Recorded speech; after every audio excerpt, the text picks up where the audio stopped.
Welcome to the Xpansion Pack Podcast, where we download this week's news and bring it to you. I am not good at any of my directional stuff, so I'm not going to say to my left or right. I'm going to introduce my two co-hosts. Goop Master. Y'all can't even see my hand. I'm fucking it up. All right. Goop Master Flex, tell the people what's up. We gooping. You know, it's goop times day past. Now we're getting ready for Goopster. We chilling. What's Goopster? Like how that just Let me live, yo. I'm trying my best. I'm running out of ideas too, man. We're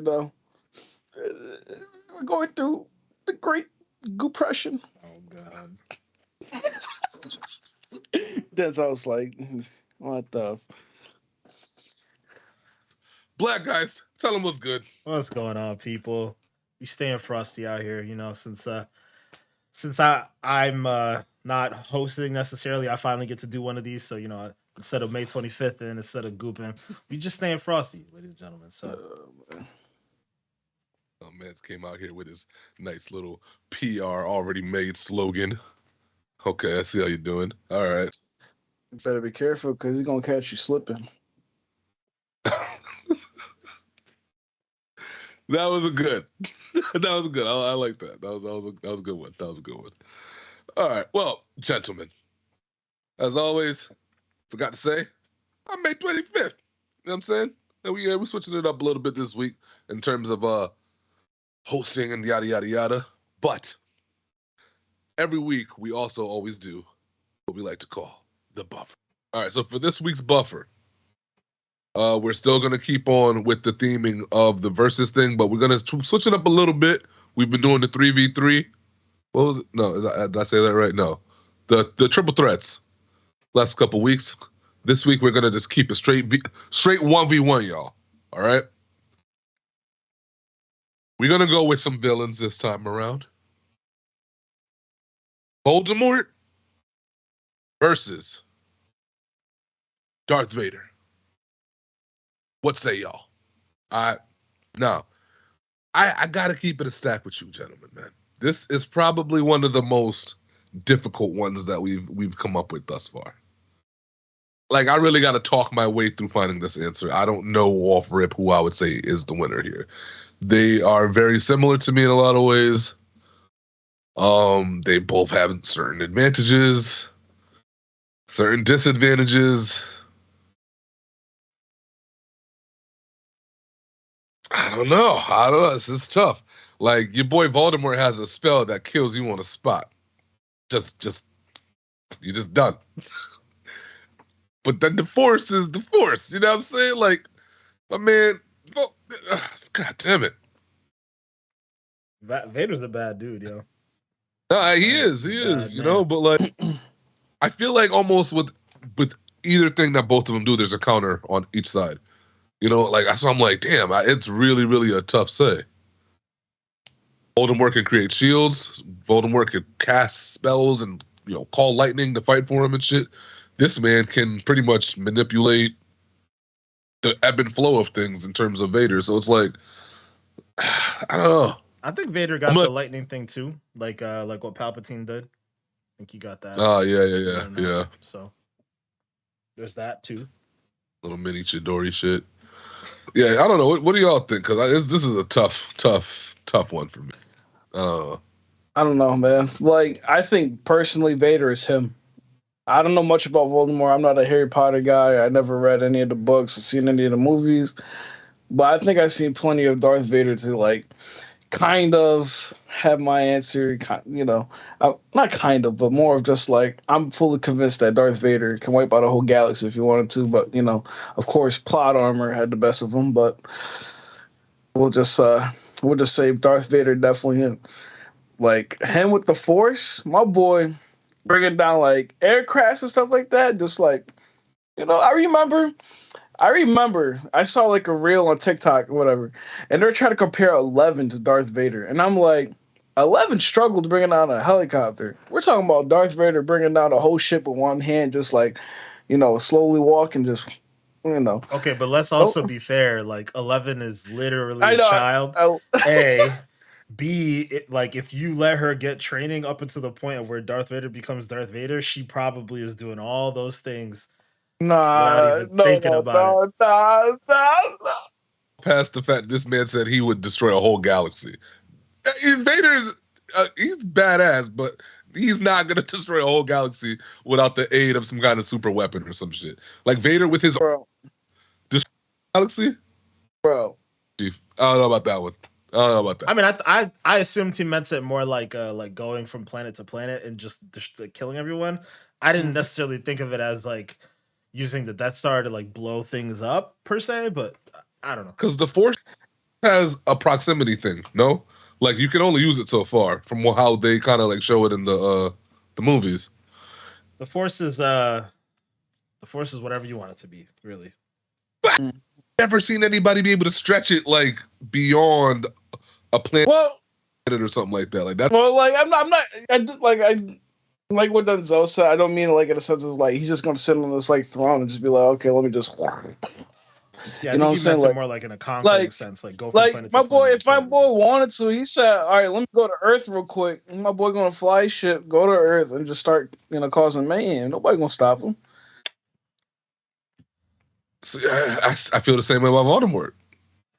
I feel literally the same exact way about him. Like I said, I never seen Harry Potter, so like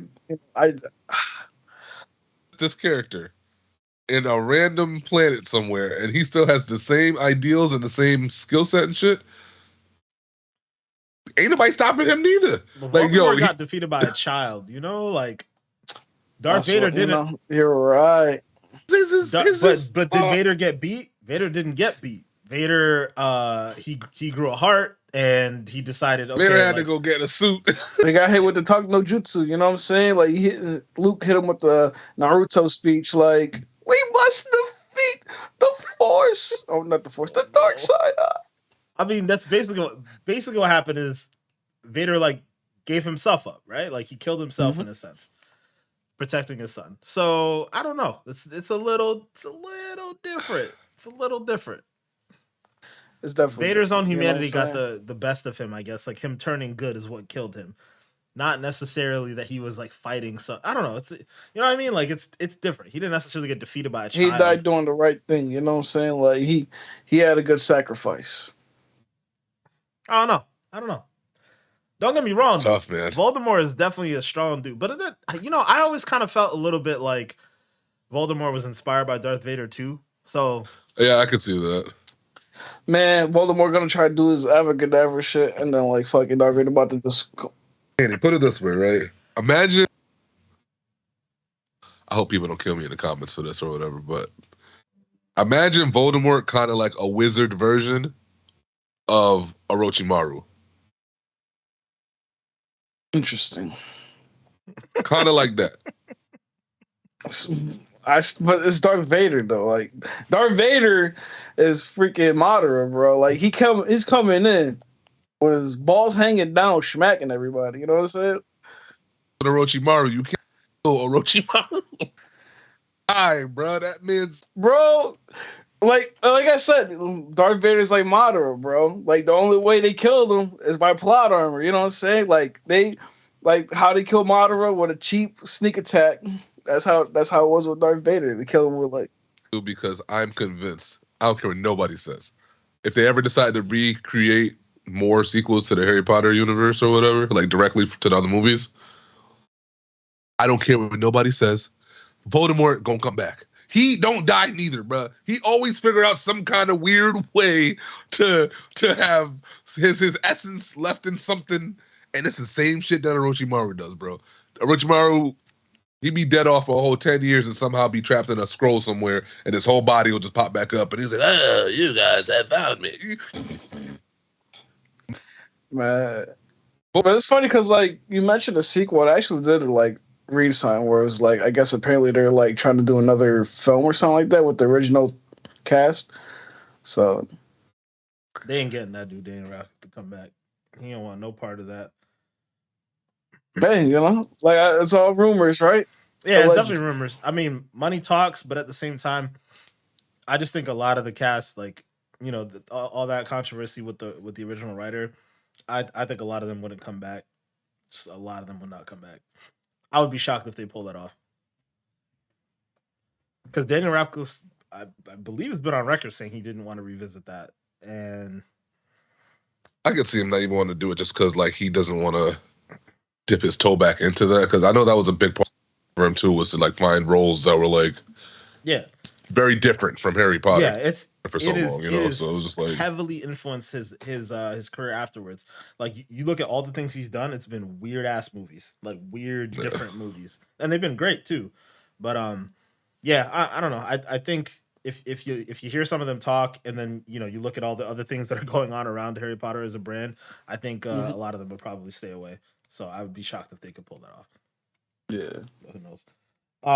I haven't seen the Fantastic Beasts movies, but those I want to get into. Have you watched those, Chris?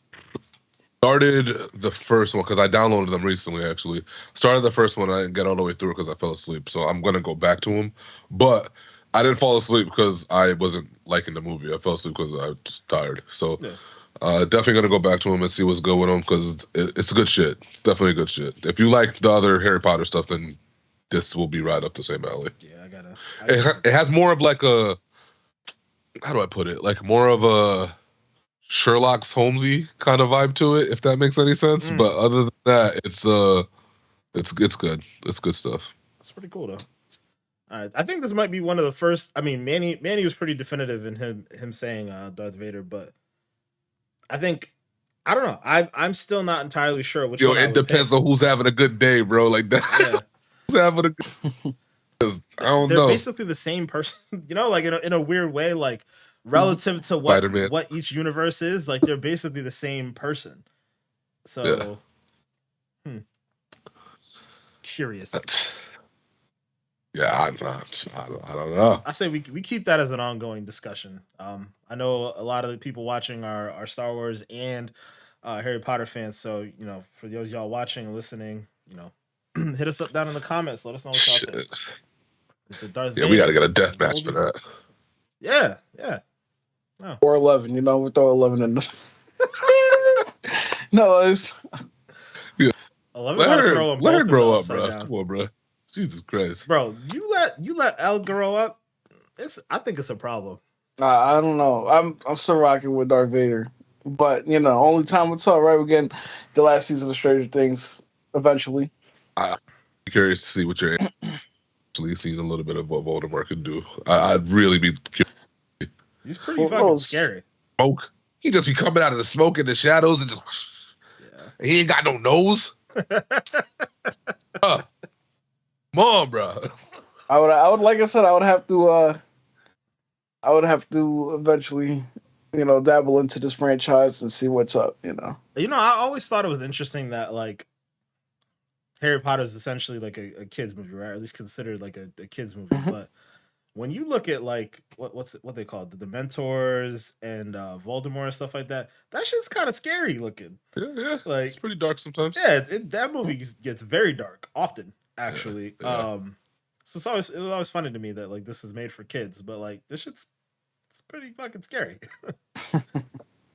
Yeah, definitely. They always let you know that there was like that darker side of wizardry and shit, and like. You could tell if they really wanted to lean into some real dark shit, they could, but they cleaned it up.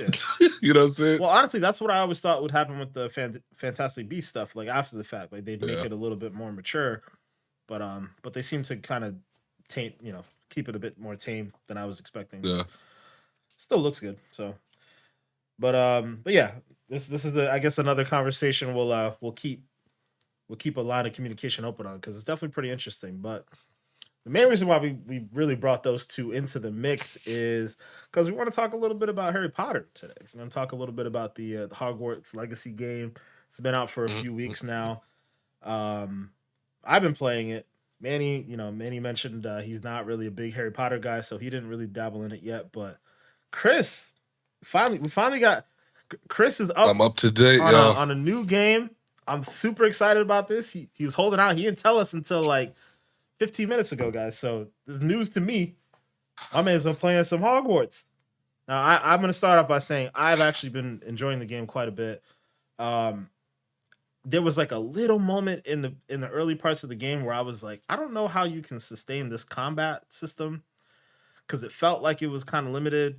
Like, all right, like I do my little Accio, make him levitate, hit him with a couple little hits here and there. But like, I was like, I don't know how complex can you make this combat system, because that's what a lot of people had been saying, like, oh, combat's so great, and I was like, in the early stages I was like, all right, yeah, it's okay, but like it got boring after a while in the early stages. But now I'm starting to get a couple new spells under my belt, and I've been on TikTok. I've been seeing some of the spells that people like discovered, like some of the secret ones or whatever. Bro, people are clapping. Chris, what you think about the combat? What are your overall impressions? Obviously, man, if we're talking about the combat specifically, man, I think I kind of agree. Where at first I thought it was a little bare bonesy, because I was like, it's a little easy. And then the game does a really good job of like, really unraveling more for you, but not like giving you too much at once, I think. And then they give you a good amount of space to also be able to practice a lot of this stuff, because you'll meet a lot of new enemies and have to deal with different shields and all that kind of stuff. And the combat for me at this point has evolved to a point where I was thinking of to try to incorporate VP element at some point where I could duel somebody else and see who got better skills, because I really think it's that good. It's one of those situations where like you gotta have a lot of good timing. You gotta incorporate your dodge rolls. You gotta incorporate a lot of good movement. The shield, the Protego shit, bruh, that shit is dope as hell. And then you can upgrade the shit. So like I think I got some. If you upgrade it to use the Stupefy, and then the Stupefy will now do a curse, and it's just like, dude, it does, there's a lot of cool shit with the combat, bro. I am thoroughly impressed with how it works. And that, like, just the overall flow. A lot of games I've noticed, especially in the last couple of years, when there's multiple enemies on the screen at one time, sometimes a lot of these games have a tough time like being able to kind of like let you choose who you want to focus on. I don't even have to use the lock screen really with this Hogwarts game. It's easy enough to just be able to control exactly who you want to target, when you want to target them. It's got a good flow to it, man. It's really good shit. I'm not gonna hold you. They did a really, really, really good job with it. Yeah, that shit's dope. I had my first really big boss fight the other day. Pensive something. I forgot what the name of his actual character was, but he was one of the first trials that I had to do. And shit was dope, man. Like, it was a cool ass fight, man. Like, yo, man, yeah, combat fire. Yeah, gotta give it to him. Especially the ancient powers shit. Like, when I first started to understand that, like, there's like a mechanic where you hit like the two bumpers, so LBRB, or if you're playing on PlayStation, L1 R1, and like it's different most of the time, right? It seems like it's randomized as to what spell happens. Yep. But every time it's like, I am God. Like, I have just demolished whoever it is that got hit with it. It's like, yo, what? Why can't I do this all the time? Like, they do a good job of balancing it out, because there's a meter. So like, once that meter's full, you can, at least for me where I'm at now, I can do it twice in an encounter. But man, like there are some like without ruining the story, like some henchmen that you have to fight, and like they roll up on you and you do that thing, and it's just like, I feel bad for them. Like they don't exist anymore. Like, they are literally dead. Gone.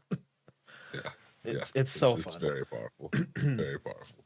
But apparently there's like this, Chris, I'll send you the TikTok after this. Like, but there's like a secret spell up somewhere in a tower that you could grab, and it's pretty dope.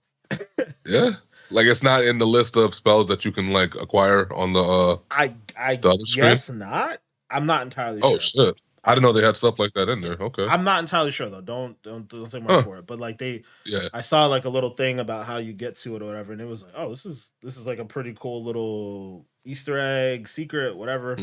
Yeah. And that kind of leads into the next thing I was going to talk about. There's just so much to explore in the game, like Hogwarts in that of itself, and that's really all I expected it to be, was like you just running around Hogwarts. But no, they got the Forbidden Forest, they got Hogsmeade, they've got the whole area around. They got the train station, and like you could just hop up on your broom and fly there whenever you want. You can fast travel to places whenever you want. That's where I say like it really gives me that Elden Ring vibe of like just an immense world, not necessarily like too much direction, and it's just like go explore. It's definitely more direction than Elden Ring gave you. But yeah, I don't know. This game has been a pretty big deal in my opinion. Like it's kind of a sleeper in my eyes because I didn't expect it to be as good as it is, and I truthfully wasn't really gonna buy it. Like it's if I wasn't game sharing with Orlando, I probably wouldn't have had it. But yeah, I'm pleasantly surprised. Pleasantly surprised. Yeah. They a lot of detail, man. A lot of detail that they put into this game, dude. That like I was scared it was gonna be just another one of those movie games. Yeah. A lot of times you get the movie games and they're not good, bro. But like this is a dead ass RPG, man. Like they're if you like RPGs and building a character and exploring and going into dungeons and all that classic RPG shit, it is in this game. Shit, and then some. I want to say, yeah, it's acting, everything's A1 in this shit, bro. Mm-hmm. Everything. Yeah, and you can tell the people who made it are like true fans of the series, right? Like it's like a love letter to like that world, and fans of that world. What are you gonna say, Manny? As you I'll say that after, but when you said the creators of the game, it's funny because I saw a TikTok and it was like, before the game release, like, why you guys hyped about this game releasing when the last game they made was Cars 3? And I was like, oh damn. But no, I was like saying I do like how like the community is like, loving the game. Like for example, you gotta have the mods, man. I think my favorite mod is like changing the wand into like a Glock. You know what I'm saying? Just like, poof, poof, poof. It's funny, but I do like how in depth the game is in the sense of like depending on which house you choose, there's different like amounts of quest line. Like for example, like I don't know the names because I don't know anything like about Harry Potter like that, but like one house will have like the most quests, one house will have the least quests, another one will have like a secret quest that you can only get with that house kind of thing and all that kind of stuff. So like that actually brings me to a question, Chris. What house are you? Watch him say like Slytherin. I'm joking. I don't know. Ravenclaw. I knew he was gonna say Ravenclaw. I knew he was gonna say Ravenclaw. Can you guess what house I'm in? Hufflepuff, bro. Hell no! What the hell?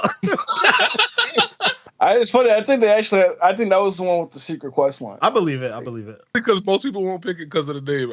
No, I didn't choose it. It was like you do the like you download the app, you do the whole questionnaire thing, and it picks one for you. So I got Gryffindor. No, they tried to put me in Gryffindor based on how I answered shit, and I was like, I don't want to do Gryffindor. Fuck that. I just picked Ravenclaw. Yeah, I was like, fuck it. I'll stick with Gryffindor, but. I think the other thing was like what I think like 3 of our friends are Ravenclaw, and I was like, yeah, I'm good. I'll stick with Gryffindor. Not 4. We're out here, yeah. We're out here. Oh god. Most of the people in the school that I've been friends with have been Slytherin, so I think. Yeah, there's like this one dude in particular that I'm friends with, and he's Slytherin, and I'm like, do I trust you? Like, I don't know. I keep feeling like you're gonna betray me at some point in time. Like, It's weird. It's weird. There's like an early point in the game where they gave me a choice between this kid who's on Slytherin and then like this other girl that I was in a class with before, and I accidentally picked the kid, and then like we just kept doing missions together, and I'm like, fuck, like did I make a mistake here? I don't know, but so far so good. He's pretty cool.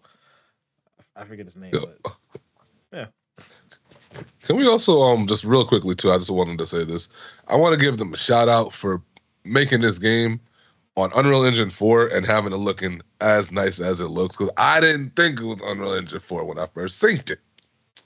I was like, God damn, y'all motherfuckers was killing this shit. And I think, you know, you got to give them a little credit for that. Yeah. Because the game is actually very, very, very, very beautiful. Especially when you're walking around certain environments and you could like look at the landscape. It's kind of nice. Not gonna lie to y'all. The Forbidden Forest has a lot of like dope spots too.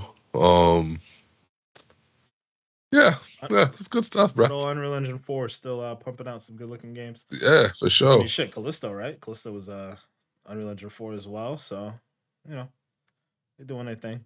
I still think it's gonna be a little bit before we get like well, not a little bit, but like I think this end of this year going into next year we'll start to really get like the Unreal Engine 5 like 5.1 5.2 powered games. Actually, that reminds me, there's supposed to be like an Unreal showcase in March.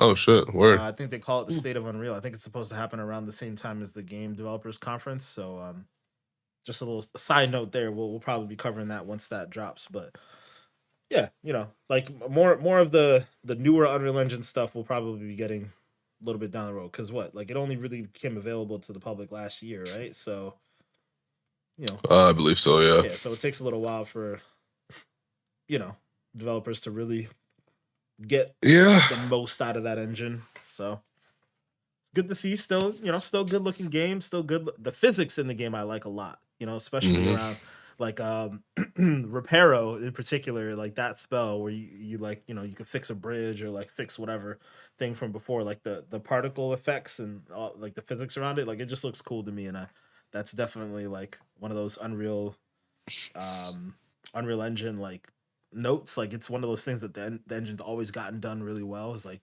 physics and particles movement and whatnot. So yeah, that was what told me early on that this was an Unreal Engine game for sure. What spell would you say you used the most so far?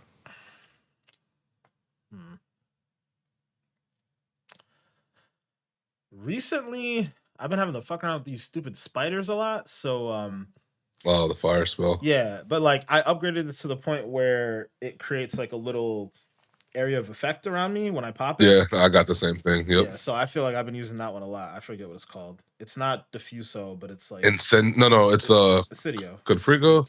Incendio? Incendio. I think it is Incendio. Yeah, Incendio. Yeah. Yeah. So that's been the one that I've been using the most, because like there've been some enemies that at first I was like I'm not doing any damage, and then I realized I have to light them on fire, and then it took me down a whole new rabbit hole of shit. So yeah, I've been liking that a lot. For me, it's the Akio, bruh. And it's funny because that's the closest thing to like the Force and like some Darth Vader shit. Yep. But I hit if I can pull it off, because some enemies you can't do it to. But for the most part, the spiders, the dogs, the dark wizards, Akio, bring your ass here, boy. My boy doing it the Aki way. That's actually a good combo though, because let's say you hit them with the levitation thing, then Akio, and then do the fire thing, like especially with the AoE attack. I don't even use the levitation one too often unless I see somebody with the right shield. But the Akio, bruh, and it recharges so fast. That's my shit, dog. Now I got it too, where I upgraded it, and it could pull multiple enemies at the same time. Yes. Because sometimes it's bringing all 3-4 of them at one time, and they're all just, and then you use the fire, and then you just hit them off, bruh. Yeah, it's good stuff. It's good stuff. See, I like this though. Like I like even just the fact that you and I are approaching it different ways, like with the same spells. Really, yeah, shit's cool, man. That's why I want the dueling thing, man. I'm telling you, it'd be really cool to see how everybody kind of does their thing. Because I think by the end of the game, none of us are going to be dueling or using our wands and shit the same. I don't think you and I would be at the end of the game, and nobody else. Yo, dude, they got to do that. They got to do that. I want to see that in Quidditch. Put it in the game, please. Yo, tell me why. Please. The moment, like when I first got to the sorting table, and I heard the dude say something about because of whatever's actions, like Quidditch won't be played, and I was like, that's a cop out. They did that so they didn't have to put it in the game. I'm tight. I was so tight. That's probably the one like big misstep in my eyes. Like, how you not gonna have Quidditch, bro? Maybe for DLC, man. You never know. That's the thing. Like, so a lot of people were saying things like that, but the Portkey Games, I think, is the developer again. But they basically said like they don't have any plans for DLC right now. Oh. Yeah. So I'm like, bruh, that sucks. Damn, yeah, it does. That Mhm. sucks. Definitely does. Because like that means, I mean, it's not to say that we won't get it, because it's clear that money talks at the end of the day, and if enough people are asking for it, they may put some DLC out there, even if they have to charge for it, whatever. But either Quidditch or like a dual thing, y'all gotta do something. Gotta do something with that, because too many people are asking for it. And the mechanics are so good that, like, I don't know how Quidditch would work, because Flight right now for me is a little weird in the game with the broom shit. But at least for the dueling portion of it, you guys created such a really good system for dueling. Like, dude, the PvP would be lit, bro. I'm telling you, if they had like ranked boards and shit like that, Yeah. bruh, that's fire, bro. Let's go. If I'd recommend Create some with cool the broom, ass- I would recommend you invert your flight controls, by the way, because that helped me out so much. Okay, I'm gonna try that. Because then it controls like a real plane. Because it was throwing me off at first. I didn't like the, I don't know. I just didn't like it. Yeah. Like, yeah. I remember when they first had you go through some of the rings slowly, I was like, all right, I can handle this. But then when I had to start doing stuff like faster, I was like, nah. Yeah, that's what. Yeah, same. Yeah. Not feeling this controls at all. So, Manny, gotta try it, man. We gotta see you out here. No, let me stop. You know what I'm saying? That's different because Well, Manny like didn't finish Elden Ring either, so I'm like in the end, all right? Let me live. I'll never forget that, because Manny was over here beating the drum for Elden Ring. That'd be the best game ever. We were over here like, man, can we not talk about that? First of all, we were wrong. that month was like games upon games upon games, man. I just ain't got the time to play all those games. There was once. nothing else after Elden Ring. I got 3 kids. It. I gotta feed. You know what I'm saying? Like, womp womp Huh? womp. I bet I was doing side quest. Oh, okay. You threw me off. Oh God, I'm not even gonna get into this. Let's move on. Manny, we got to see you on Hogwarts. Give it a little try. If anything, you can always return it. Maybe you might love it. It's worth the money. It's worth the money. I thoroughly happy spending that money. It is good. All right, but we do want to get into our last little convo here, but it might not even necessarily be very long. But we've been talking about E3 just about every damn year since we started this podcast, and every damn year since we started this podcast, it's been canceled or diminished at some level. So pain's still there. Yeah, still there. Pain will always be there. I mean, this year I'm still trying to go this year, but who knows where we're at with this. Now, just I want to say, was it last week, 2 weeks ago? It was reported that Nintendo, Microsoft, Sony weren't going to be at the show. Somehow it was this whole thing. People, I don't really understand why people were talking about it as much, because again, Microsoft hasn't been there in years, Sony hasn't been there in years, and Nintendo seemed like they were kind of on their way out as it was. So really, the show was supposed to be mainly about third-party developers and third-party publishers, I really say. And then, Microsoft was still having their own thing over there on the side. They have the Microsoft Theater. Back when the last time I went, they didn't even have really a presence on the show floor. And that was like, I want to say 4, maybe 5 years ago. They mainly did their thing at the theater, and it was great. Like, the showcase that they had, you can wait in line, play games, stuff like that. It was honestly better than my experience being in the booth the year prior, or 2 years prior to that. So yeah, I don't know. I find the conversation around E3 to be fascinating, but once again this week, there's more questions, if anything. And one of the big reasons why I'm even leaning more into the questions around it is I feel like in the past, by now, we would be like, tickets would be up for sale. If I remember correctly, like the times that we did go, my wife and I did go to E3. We bought our tickets like in February, and February's we got just about a week left in February, and there's no mention of tickets. There's no mention of who's going to be there, who isn't going to be. Well, obviously, who isn't going to be there is the 3 that we talked about, the main publishers. But usually we'll get word of like a whole thing from the ESA saying, oh, like these are our partners this year.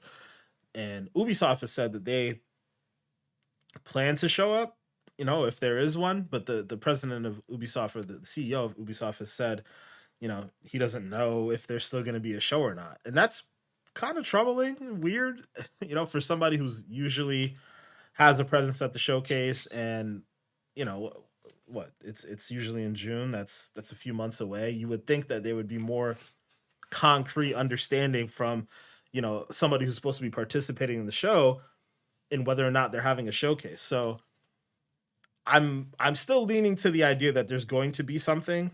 And worst case scenario, there is also the Summer Games Fest situation, which Jeff Keighley's been putting on, and actually did put on an in-person version last year. So I'm wondering if it's obvious that E3 has to evolve, right? It has evolved, but are we at the point where is it just going to be E3 and the Summer Games Fest and what Microsoft does? Like and like, will E3 ever be like a whole entity again? Like, what do you guys think will be at specifically this year? Let's not even necessarily push it too far ahead, but specifically this year. Do we think it's going to happen? Do we think it'll be the main thing, or do we think that the Summer Games Fest might eclipse it? So, Manny, I'll start with you on this one. It's kind of hard to say. Like you mentioned, we got Ubisoft even questioning it. Will there even be an E3?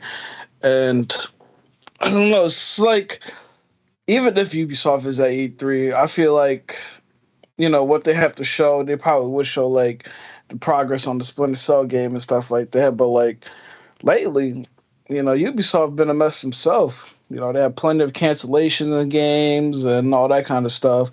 Is it just going to be like one of those, hey, this is what we're doing, hi, bye, have a nice day kind of thing? Like how, at least I remember it, not last year, but at least a couple of years ago when we like watched that, and then like there was like a Square Enix and a Capcom one that was like kind of like the same way. But it just all depends on what they have to offer.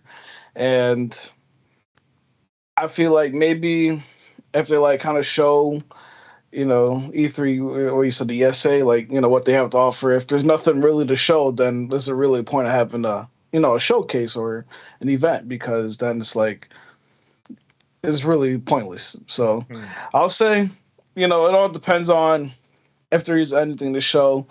Like, I know at least with the Ubisoft side, there's been a lot of delays. Square Enix is kind of like a hot mess themselves because they show their Western properties, and I mean, recently Forspoken is kind of like a messy game as well. So like, the only thing they really have is Final Fantasy coming out, and Yeah, I mean, Final Fantasy looks good, but yeah, I guess I kind of see what you're saying, right? Like, the ESA doesn't really control what happens with Ubisoft and Square Enix and whatnot. So at the end of the day, they're just worried about putting on a show, and they'll just have whoever wants to show up show up. But at the same time, if the people who they need to show up don't have anything to show, then maybe is it even worth it for the ESA? I mean, there are a lot of different exhibitors that show up at E3, so there's that. There's obviously plenty of third party publishers. Take Two, EA. Well, EA hasn't been to the show in years, so actually, the more you kind of sparse it out, it's like even before COVID and all that stuff, the what E3 was or has been greatly diminished, right? So I don't know. Well, I guess it's kind of fascinating to think about, right? So the industry is kind of consolidating, for lack of a better term, right? Like, there's not as many companies kind of on their own anymore. Like, Bethesda used to have a presence at E3. Obviously, they wouldn't now because they're owned by Microsoft. Take Two had a good presence, but even then, it was kind of weird. Like, I remember when oh my god, what was the game? I can't remember the name of the game exactly, but when I was going to the showcase, like they had a big game that was supposed to be coming out at the time, and like it was only being shown behind closed doors. So like that kind of killed some excitement for things that were going on. So it's just interesting. Like there's so many things playing against it like way against its favor. I think one of the best things that had happened at E3 the year that I had went was Jeff Keighley was like just starting to do this whole um it was kind of like panels, for lack of a better term, like how you have it at other conventions, like like they'd have like a at Comic Con, like the Hall H panel, where you'd have the like the people who make the movies and some of the actors and whatnot come out and talk about whatever it is that they were working on, or just have a conversation with the audience. E3 never really had that until Jeff Keighley tried to pull something like that together. And I think the show was a little bit better for it because, outside of that, it was just wait in line for hours and hours and hours and hopefully play a game that you want to play. But I don't know. And all that stuff kind of got a little bit complicated too. But yeah, Chris, I mean, I want to get your take on this. What do you think is going on here? Do you think the fact that Ubisoft, I find it just really interesting. Like Ubisoft's like, well, if there's an E3, and I just feel like, wouldn't you know that by now? Yeah, that's I mean, unless they're trying to like blow a smoke screen, just kind of like throw us off, which I don't get why they would do that. Yeah, it's for me personally, it's feeling less and less get anything this year.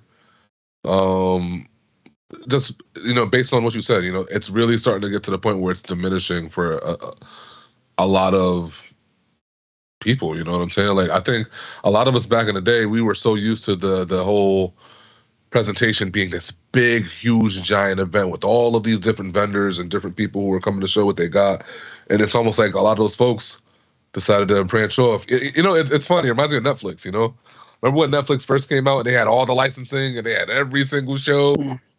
Now Disney said, "Oh, now yeah, bro, we gonna need you to give us our shit back so we can go do our own thing." And so many other platforms decided to do the same. HBO Max, AMC, all that other shit. So what E3 is going to have to do, I think, going forward is be really creative with some other ways to get either people in the building or to just do it digitally or something. Because that's pretty much what Netflix had to do. Netflix, I think, would have gone under had they not started to really invest in their own like original content. Like that's what they had to do. You know what I'm saying? Because all the other content was getting taken off. So yeah, E3. I don't know what what it would be, what that thing is, but like they got to come up with something to kind of fill in some of those gaps that I think from people just branching off and doing their own thing. It's cool that everybody is doing their own shit. I'm not hating or nothing like that at all. But how are you going to get people to like really, really want to spend money to, get like a hotel room and go out there and do all this stuff when it feels like every single year more and more stuff is being taken away and put in other venues? They got to come up with something, I don't know what they do. Maybe they partner with, some esports stuff. I to do something. Yeah. Something. So you mentioned like the idea of like going there, right? But what incentivizes people to even just pay attention to what they're doing? Like forget like like buying a plane ticket and going to LA and going to the convention center if there's nothing there. Yeah. What incentivizes people to even just pay attention to like E3 based coverage if there's literally nothing, right? Like what incentivizes games media to go to E3 if they don't have anything to cover? Like it's such a like everything's there's a specific term for it and I can't think of it off the top of my head, but everything is dependent. It's basically it's all codependent on each other, right? You need the publishers to show up, you need there to have content so that games media can show up and cover the content so that people will be interested in watching what's going on. People are interested to fly down there and like play the games. And if you don't have any of that or you're missing a pillar of it, like all the other pillars start to kind of fall off. One of the things that I think might help out, instead of having developers like kind of wait till E3 to like show off all of their stuff or whatever, show off all their wares, like maybe break it off so that E3 happens quarterly, or like, you know what, kill the E3 name, right? Like ESA work with all these people to make something different entirely and just have it happen like every 3 months or something, like buddy back up with Jeff Keighley, because I don't know what the hell happened with their relationship. They obviously had a difference of opinion based off of what Jeff said about where he thinks the show should go. So if you look at it, really, that's kind of what Jeff does in some ways, right? Like he's got, so now we're doing the Summer Games Fest thing, and then then the summer goes through, and then at the end of the summer he's got the oh my god, what's it called, opening night live thing for Gamescom. So it's like boom, that's usually what, September. So that's another 3 months, later. And then another 3 months later, he has the Game Awards. So like if the ESA could really kind of partner with Jeff on this and be better about like breaking up, instead of having it all be in June and depending on all these publishers to come through and do all this stuff, find a way to break it up so that it's twice a year, 4 times a year, whatever you end up finding. And yeah, that might be difficult to get more people to come around, but if you can find a way to get the digital components to be interesting enough, you can find ways to fund that with advertising or whatever it is that, Mhm. however you decide to do it. You just have to make it interesting again, and it's just, I don't know, it's in this weird limbo state where Mhm. obviously it had Yeah. been canceled multiple times, but like it doesn't seem like the developers who need to showcase things there believe in it anymore. It doesn't seem like the gamers believe in it anymore. Obviously, people who were heavily tied to it, like a Jeff Keighley, don't seem to believe in it anymore because he's pivoted to do something different entirely. So I don't know, man. Yeah, it's like the E3, ain't what it used to be. It's this like 1 week long convention, 2 week long, whatever. Where all these big developers come in, have this huge, massive showcases for everybody to see, and this now it's just like, the new trend is like you said, is like quarterly things, like how they have Nintendo Directs and PlayStation State of Plays, and even Microsoft dabble into their developer direct and stuff like that. Maybe they can like find a way, like E3, how like maybe how like PAX does it, like how they have a PAX East and West, where you can just like have cover in one side of the country, like like California and what is it called? Go to California in June, like as they always done, and then like maybe come to like New York or whatever on like towards the end of the year and have it like broken apart like that. So you have more people be able to go and go and they'll be more interested, and you have two different shows. Yeah, I think financially that would be better for I them. know. Be Like, no, I think they could get more people to buy tickets mm, if they broke it up that way and had it happen in different places. Because not everybody's going to be able to go fly down to California. Like it's just, it's not necessarily an easy thing to do for some people. So having it where, okay, like we have something in California, we have something in the South, we have something in the East. That's something that can garner more attention. Because you have the people who would fly down to California regardless. So those people would probably go to each different convention. They would go to the one that's in California. They go to the one that's in the South, and they go to the one that's in the East. But then you also have the people who are more localized who can be like, okay, this is closer to me. I can afford to go to this thing. I mhm. think that would help them out a little bit too. But I really do have my eye on what Jeff's doing, like the Summer Games Fest stuff. Like I really like knowing that last year he did some stuff in person and people were able to play like Street Fighter 6 and so on and so forth. I found that to be a bit telling. Like I didn't really expect that, and I figured he would just keep it focused on more of like a showcase to help like third parties show off their games to the world. But the fact that there was like an actual event for people to go to and play games, I think that's kind of telling, and I really think that that could gain some traction down the road, especially if the ESA relationship with other developers and publishers and whatnot starts to fall apart. Yeah, I really think Summer Games Fest could end up overtaking E3 as the thing for people. Uh, I don't know, man. I, I think in my ideal world, they would focus more on the fan experience. I think I would say, Hmm. like even more so than getting more people to do reveals and world premieres and all that type of shit. I think if they found a way to turn this into more of a spectacle almost in a sense where like because gamers want a game, so like I'm like why not focus on that key thing and like again incorporate some esports stuff or like do things where like I don't know, you have tournaments set up so that way if the whoever wins the tournament can go play the first hour of this new game before anybody else can type of thing, shit like Mm, that I think would like work better because at that point I'm buying a ticket because I have an opportunity to be chosen to do something fun and be exclusive in some shit. You know what I mean? Like they gotta like kind of like make it more almost like Comic Con, where Mhm. there's a lot of exclusive shit that you can get there in terms of the people who you hear speaking, even down to the fucking pops figures. You can only get certain ones by going to Comic Con. You know what I'm saying? They gotta like do more shit like that. I think, and it would bring a lot more people in, regardless of how many different developers or whatever they have there. Obviously, you want to get as many as you can, and you want to still have that be an aspect of it. But I don't know, man. I would totally more focus on how do we engage the fans and get them actually gaming while they're a part of this event. Yeah. That to me is the next level for them if they want to stay afloat. Because I don't think how it is now is unfortunately gonna cut it. No, I feel you. They got to do something. It sounds like you're talking about PAX though. It sounds like that's how PAX works, right? So I do think it would benefit them to maybe lean a little bit more that way. You would think being the ESA and being E3, you'd have more connections to do bigger things than what PAX could do.